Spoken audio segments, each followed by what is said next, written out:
excited to be back with you. I'm so really pleased to be here. And I can't think of a better way to start the day than the music rehearsal and to hang out with you guys. It's always such a pleasure to be up here at Fairhaven, and I really appreciate the opportunity. Dr. Doebler gave me kind of a general plan that he would like me to work with you on today. So we'll just kind of see how we do on the plan, and we'll follow it as best we can, and I'll make whatever suggestions we need to make. People join us, that's terrific, and we'll get as much stuff done in this next hour or so as we can. Okay? So he has on his list, the first thing he would like us to do is number 101 in the scale book.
Some folks, when they don't practice in these keys, then they find the keys in the music later on and they keep making mistakes. They can't play them because they don't practice them.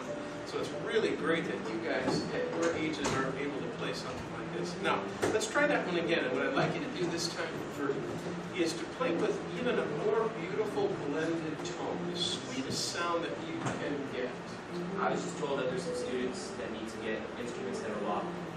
It looks like it's open. Mrs. Wright just sent me up here and said, find out who needs instruments. You guys are good? Thank you. Okay, and one of the ways you can do that, to try to blend in, is see if you can hear the strings. See if you can hear the bass clarinet as you're playing. Okay, so that we can blend all together. Here we go. Same thing again.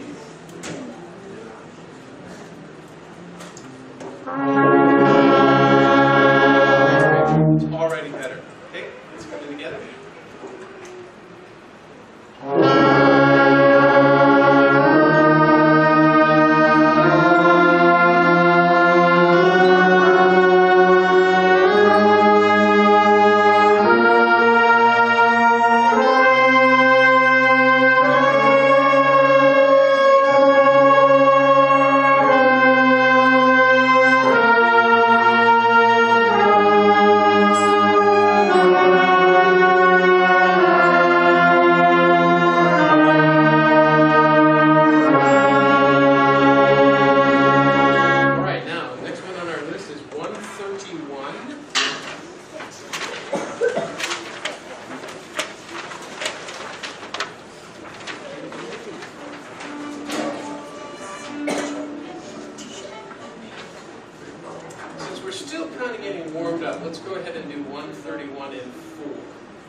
Okay,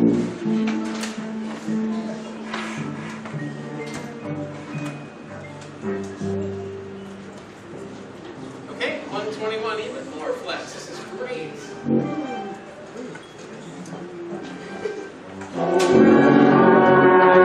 get that together. Everybody with me? Right with me on the downbeat?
Saxophone, oboe, clarinet, and bass clarinet.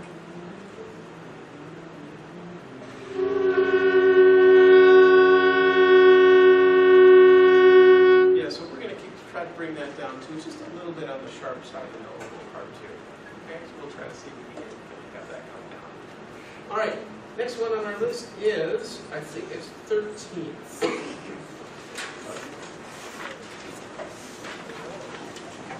Yeah, 13.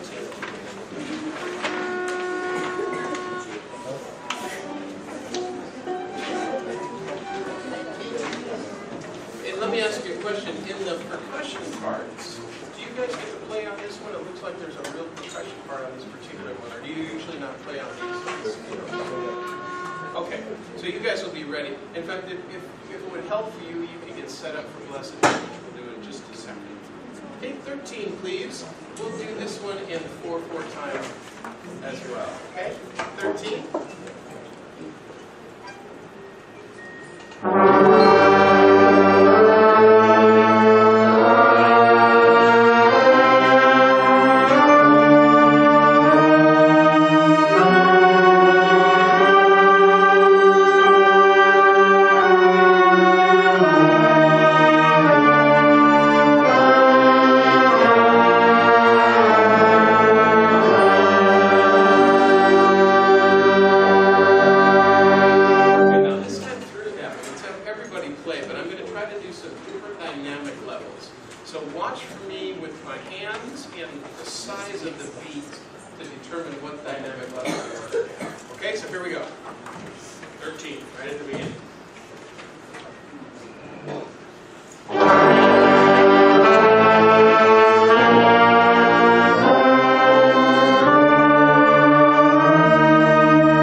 106, did you say?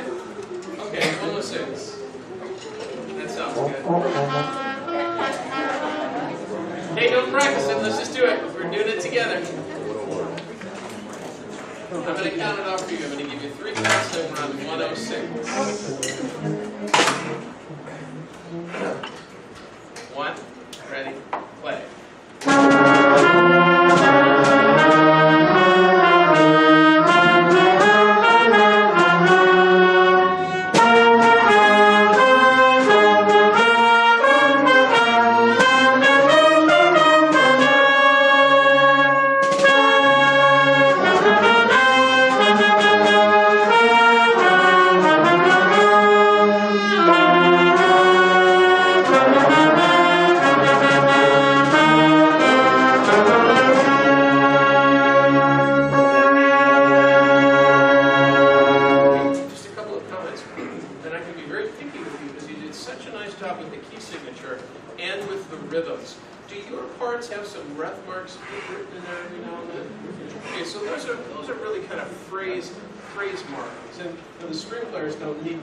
In the same way, but they're there to show us the end of a phrase.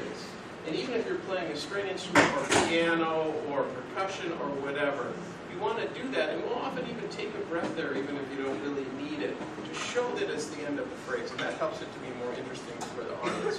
The next thing has to do with the percussion part, which is a lot different than everybody else's, and what they've got, especially in the snare, they've got these, what the rudiment is called a flam tap, but it includes some grace notes at the beginning of the thing, and then they've got a few roughs, some drags where they go dig it up right before a note. So sometimes it's going to sound like the percussionists are coming in early.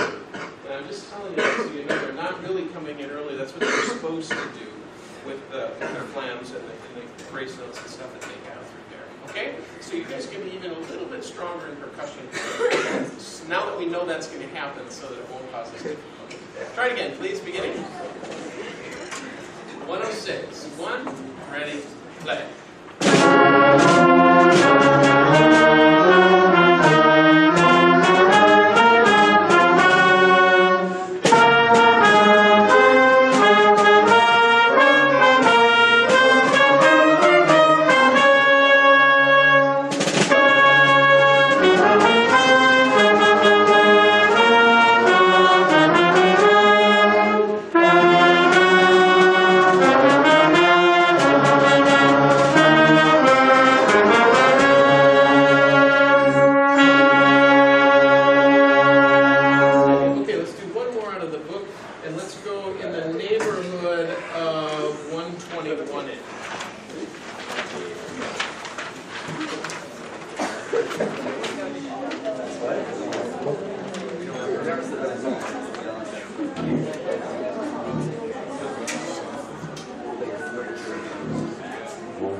Okay, so someone raise your hand and tell me, please, what kind of work you guys have done, if any, with 6/8 time.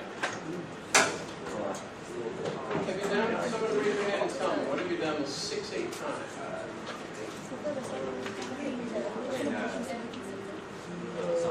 Someone raise your hand and tell me what you've done. Like when you look at these exercises, 122, 123, 128. What can you tell me? You've been taking them in 2? Good. And so when you guys look at 6/8 time, do you panic or not panic? No panic? Man, that's great. That's terrific. That's another thing that a lot of schools do is sometimes students are afraid of 6/8. And then their teachers get more afraid of 6/8 and then they stop doing 6/8. And then how are they ever going to learn it? So that's great that you guys are working on it. So, percussionists, which ones do you think we should play? Your part, I think, is the hardest. Really. I think we should go to 3 or 4. Pardon me?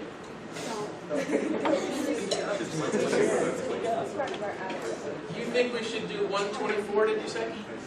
Yes. Okay, that sounds like So let's go about, like you said, we'll take it in 2. We'll take it about 1, 2, 3, 4, 5, 6, dig it up, bum, ba. Okay, I'm going to give you 2 bars for nothing, and then we're on 124. 1, 2, 3, 4, 5, 5, 6. 1, 2, 3, 4, 5, 6.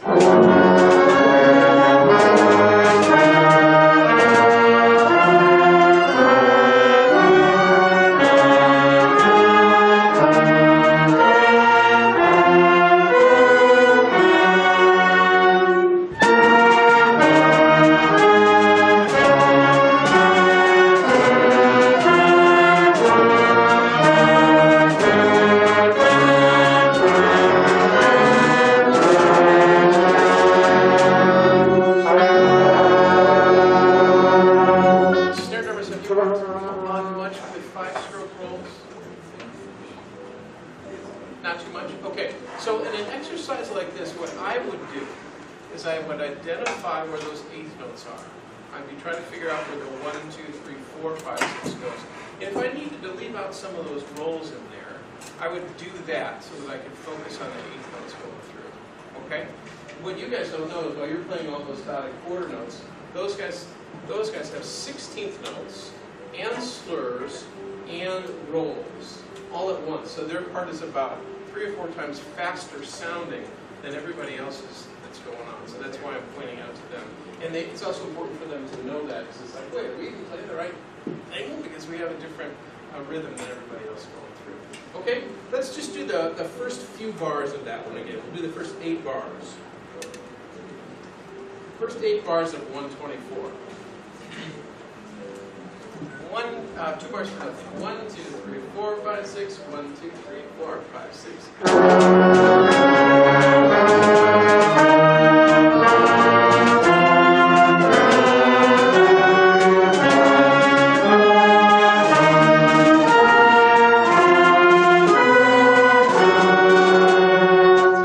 So in the 5th bar there, in the snare part, if I was having difficulty with those 5-stroke rolls, I would just play 1, 2, 3, 4, 6, 1, 2, 3, 4, and that would help me make sure that I could get through the counting in that spot. Okay, all right, next thing on our list, please, is A Blessed Hymn.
Of what you've been working on and what the sounds are and so forth, and then we'll go back and work on some things on each one of the tunes.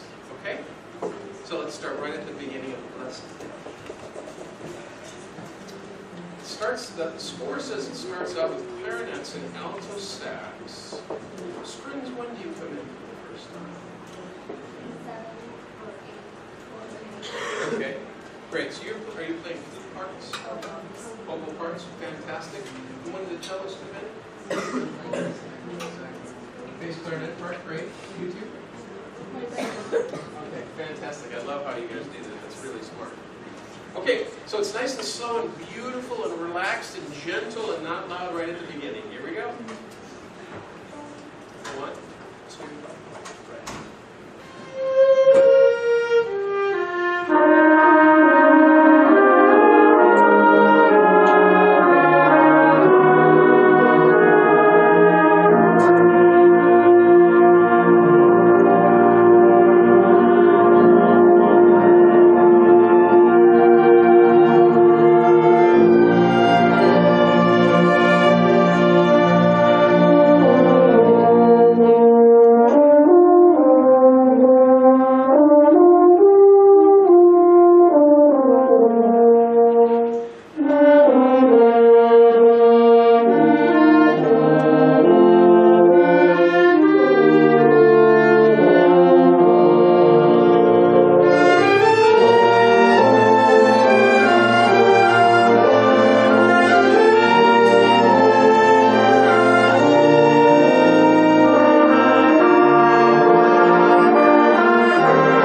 very last chord, and make sure that you can hear the tune. Last chord is right here. Wonderful.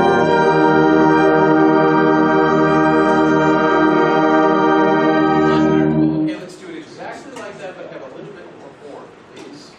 Last chord. Go.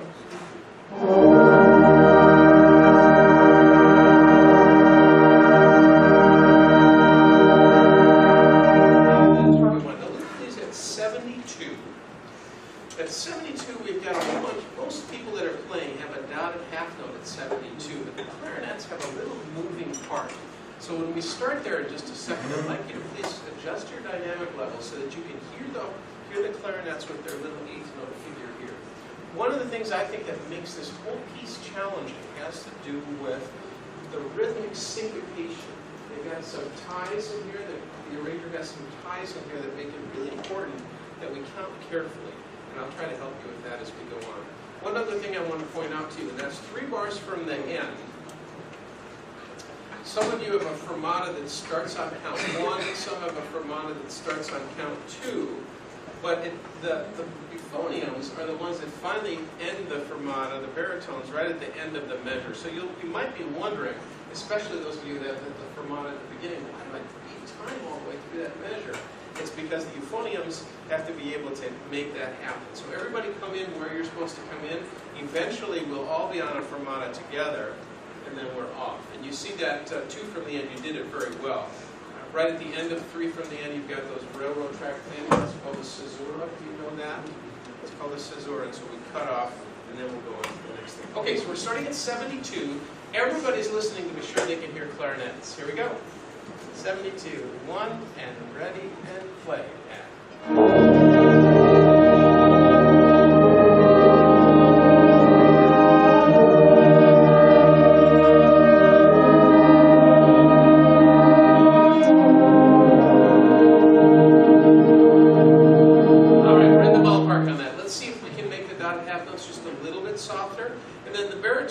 When you come in at the end of the 4th bar, you can be just a little bit stronger with that. Okay? I'll try to give you a better cue so you know exactly where you're supposed to come in. Try again, please. 72. 72. 1, and ready, and go. And nice.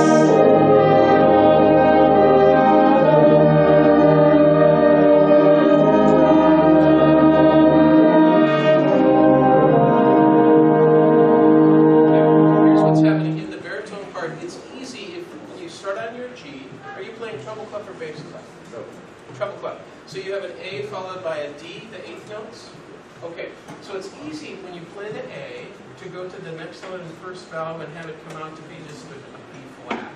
What you want to go is up a little bit higher. Bum, bum, to the D, up to the D there. Play all the baritones together. Play an A, please.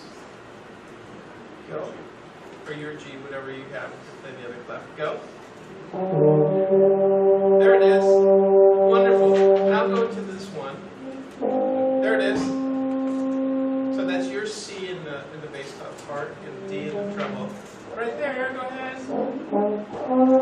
Yeah. Good, now go to the lower one again. 1 and 2, go. And higher. Exactly. So you're going, it's a little bit bigger interval than you think it is. And what's nice is that you have the really nice melody going through that spot that's even a little bit different than what the clarinets have. So you add some extra cool harmony right there. Okay? Let's try it again. 72, please. Everybody, right on it. That was much better balance than the clarinets. Here we go, right on it this time.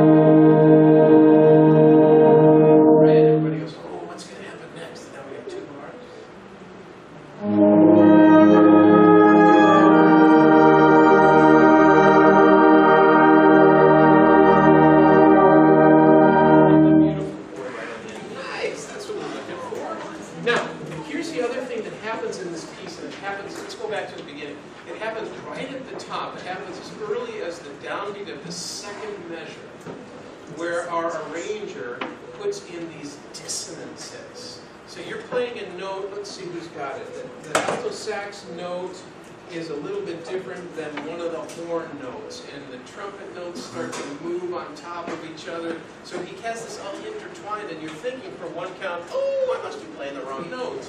But then it resolves to a note that sounds even better to your ear. And I think that's a real strength of this arrangement. So let's do that. And I'm going to ask you to kind of lean on those dissonances a little bit so that it sounds to our audience like, oh, we're supposed to be like that. It's just a little different thing for our ear to hear. Beginning, please. 1, 2, go.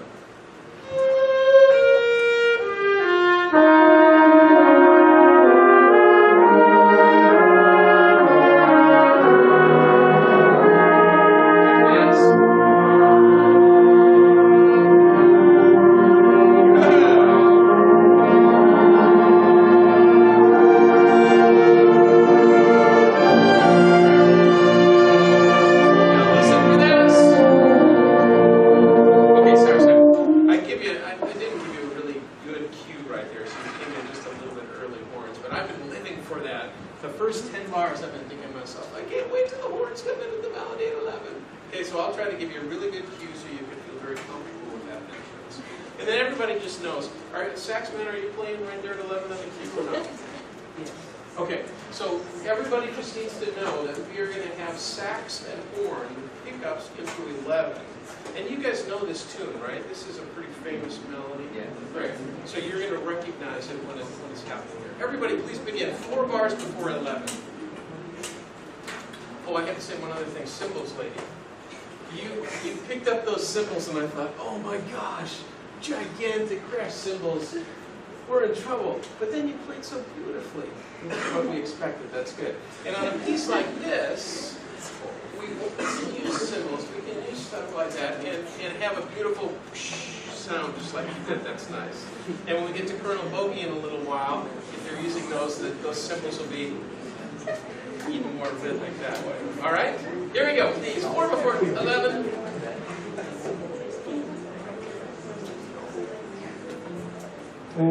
Four before 11. 1 and ready and play.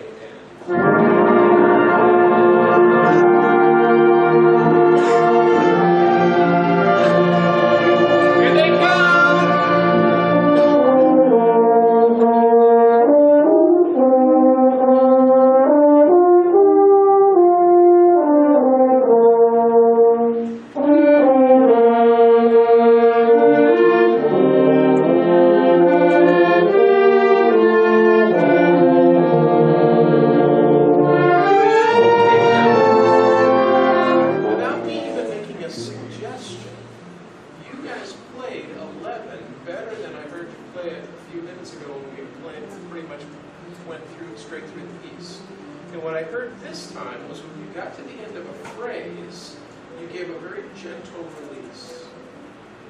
Okay, the first time through it was 1, 2, whatever. But this time it was 1, 2, beautiful, 1, just like that. And that's what you want.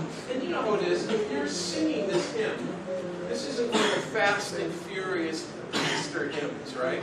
This is just a beautiful, lyrical, introspective hymn.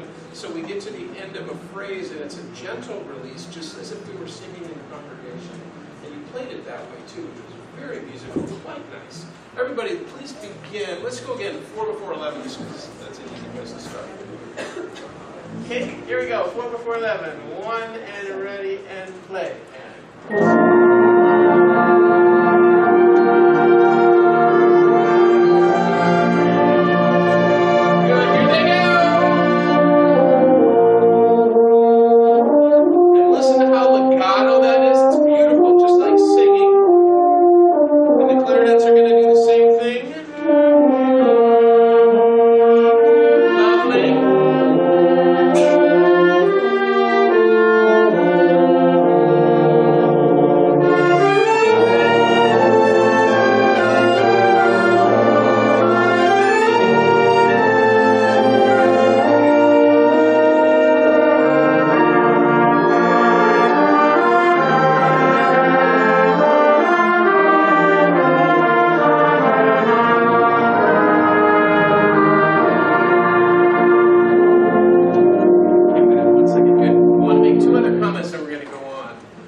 coming in with your entrance there. You've been sitting there trying to stay awake for several measures, right?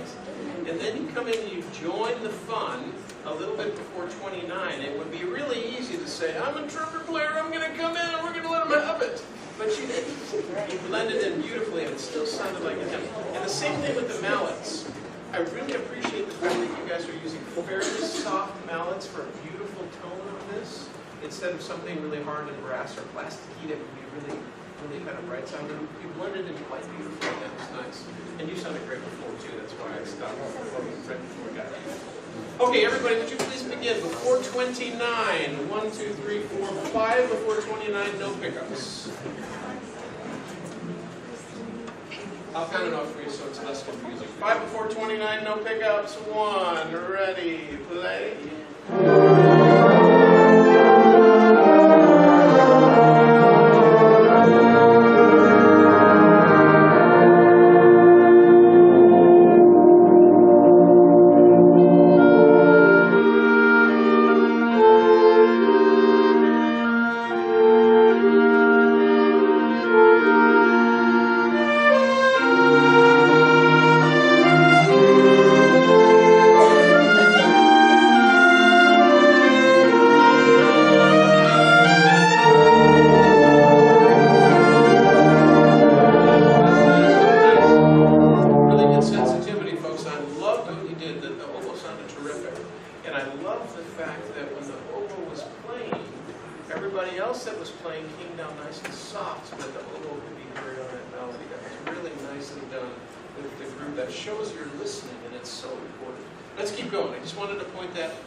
Let's go 37, no pickups, I'll count it off for you.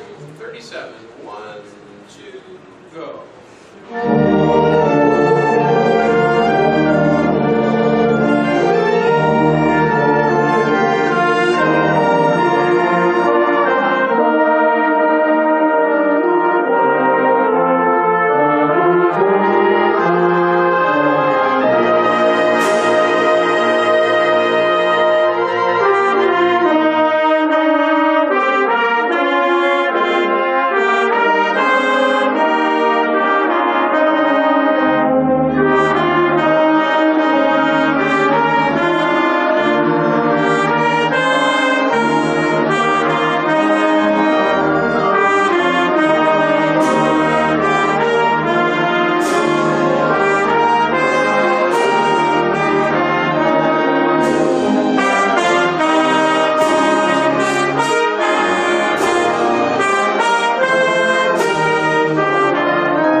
And again, sax man, are you playing on the cues on this or not? Yes.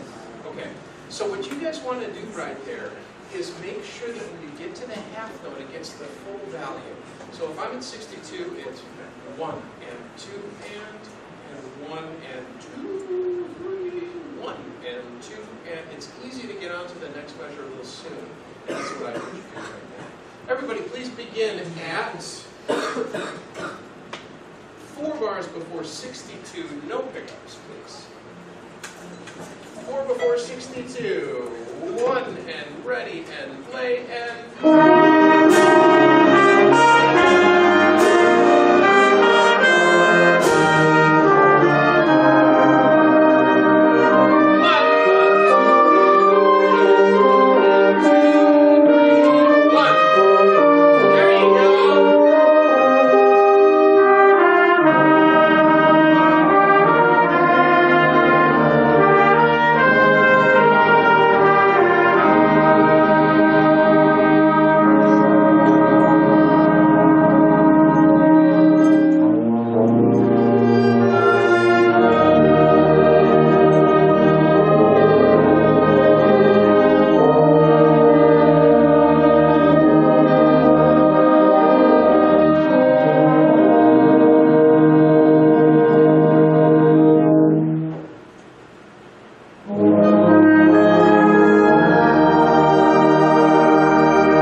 schedule.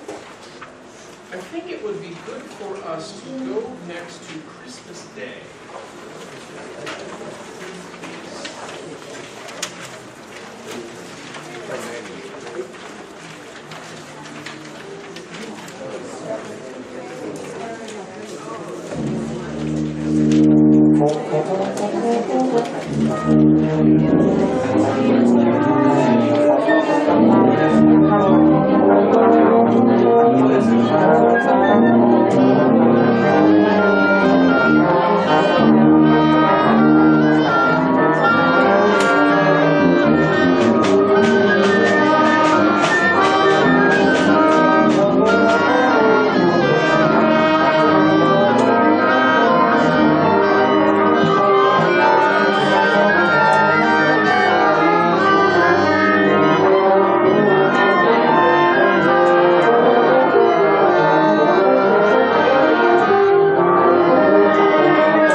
Now, Dr. Doebler might have different styles that I'm going to do, different tempos that I'm going to do, but the rhythms are still going to match up the same way. And so I think it's a good idea for us to look at this one. Okay? All right, so here we go. Right at the beginning, please. For many of you, it's just a fermata in the first bar. So here's that first note.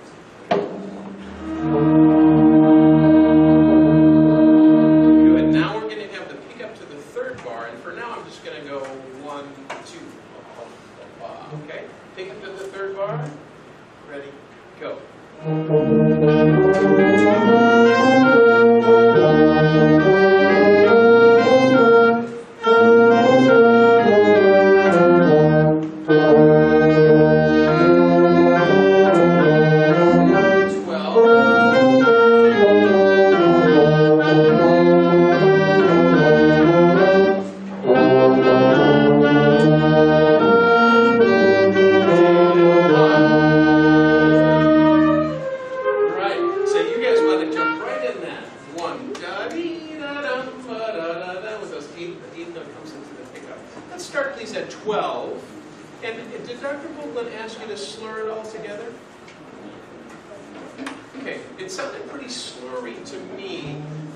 The articulations for the wind players, those are tongue, and for the string players, something that we can hear each note without being too legato. Okay, 12, please. 12. 1, 2, ready, go. There you go.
Good sound.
long have you been doing that?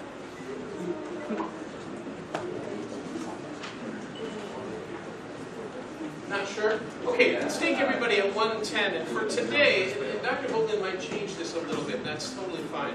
At 110, let's just go 1, 2, and 1, 2, 1, 2, and then we'll go back to bum, ba-dum, ba-dee-da. Okay, 110, please. Like I said, I think the hardest thing about this piece are these crazy transitions that Mr. Holst put in. 110, 1, 2, ready, go.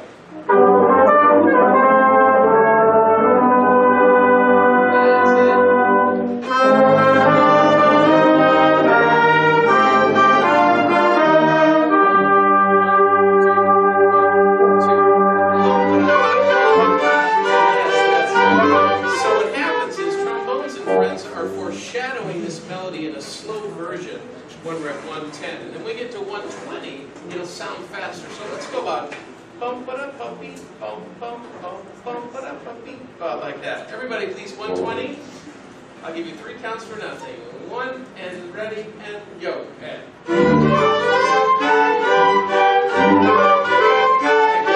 Let me point out woodwinds and strings, and then I heard trombones and trumpets. Some of you do this too. That rhythm, bum ba da ba. The 3rd note and the 4th note are straight. They're not the dotted 8th, the dotted 8th 16th note thing. So here's what I heard. Bum ba-dum ba-dum bum. But the rhythm is bum ba-dum bum bum ba-dum bum. Those 2 are straight at the end of that. 120 again, please. Bum ba-dum bum beep bum like that. 1 and ready and play. And. That's it.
That are happening at that particular spot. Let's sing at 144. I think we can go just a smidge faster like you wanted to. That's good.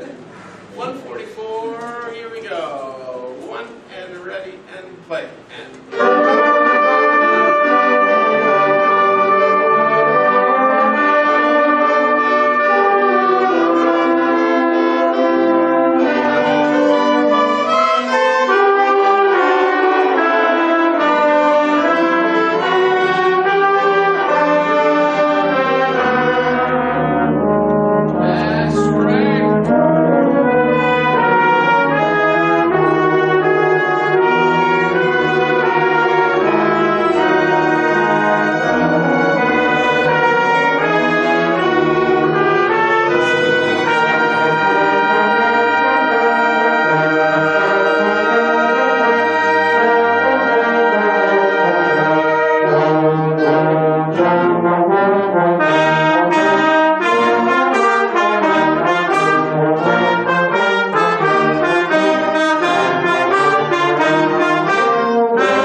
That's the idea. Good, good. So we want that melody to come out, and then we've got the sax and the oboe that come in a little bit after that, right? A little after 195. I'll try to give you really clear cues there. Here's 195, everybody, please.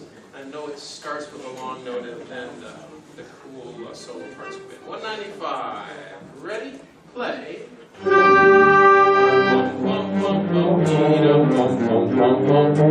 One, two,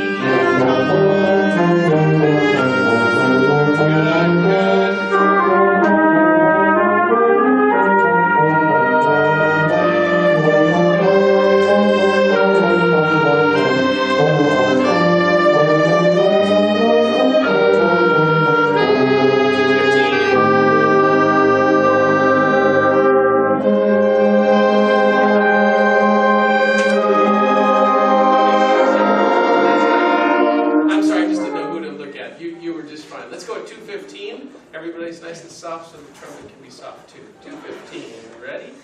Play.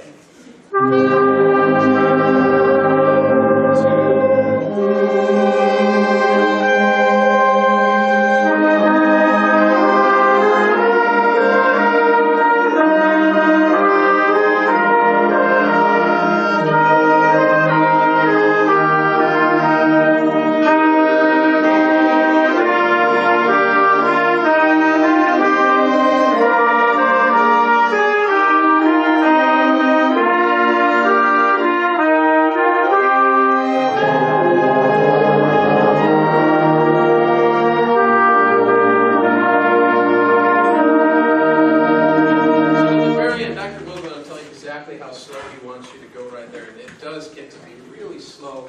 It's just such a lovely and quiet ending. You did a wonderful job on that. And my two biggest suggestions have to do with continuing to work on balance, to identify which of the voices needs to be heard at one particular point, and then making sure that you've got that bum-ba-da-ba-beep-ba, that rhythm absolutely accurate, and I think that's going to come out really well. Okay, I think we have time for Colonel Bogey. Let's do that next, please.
was longer, we would get the beginning even softer, that first string even softer.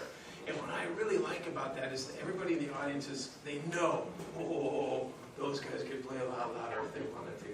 And I bet it's going to happen sooner or later. When is it going to happen? And they're going, oh, and it keeps getting softer and softer. And then all of a sudden, right before D, when they're thinking, oh, I guess the whole song is soft, all of a sudden, ba-dum, ba-dum. And then we make sure that they've got that. So that's one of the contrasts you guys can keep working on. I have to tell you, snare players, I frequently run into folks that can't play open rolls, can't play rudimental rolls, and you guys are playing them nice and tasty and crisp. That's good. That's exactly the way it should be. And what I mean by that is, what we are hearing is when they're doing a roll, it sounds like this. It's kind of openish. We can hear each of the strokes that they're doing on the thing. But when a lot of people play rolls, it sounds like this. It's just a big, opaque, can't hear anything through it version. That's really tasty. That's great. Okay, let's go pick up to D. And so I'm going to go 1, 2, 1, ta-tum, ta-ta. And it's the dotted quarter. Wait. It's the dotted quarter that's the most important note in that bar. 1, ta-tee, ta-ta. Okay, here we go. 1, 2, 1.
Sometimes we're letting them have it. Sometimes we're so soft they're going, are these guys really playing or not? That's what we want to be able to do so we have that contrast. I have really enjoyed being with you again today. I hope I get the chance to see you again soon. Have a wonderful day. Thank you. Thank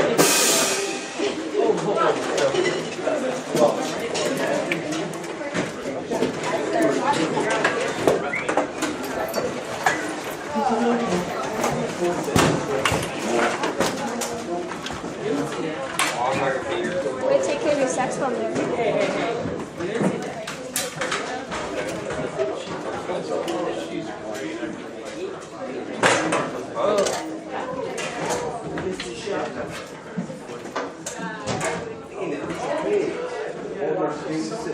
you.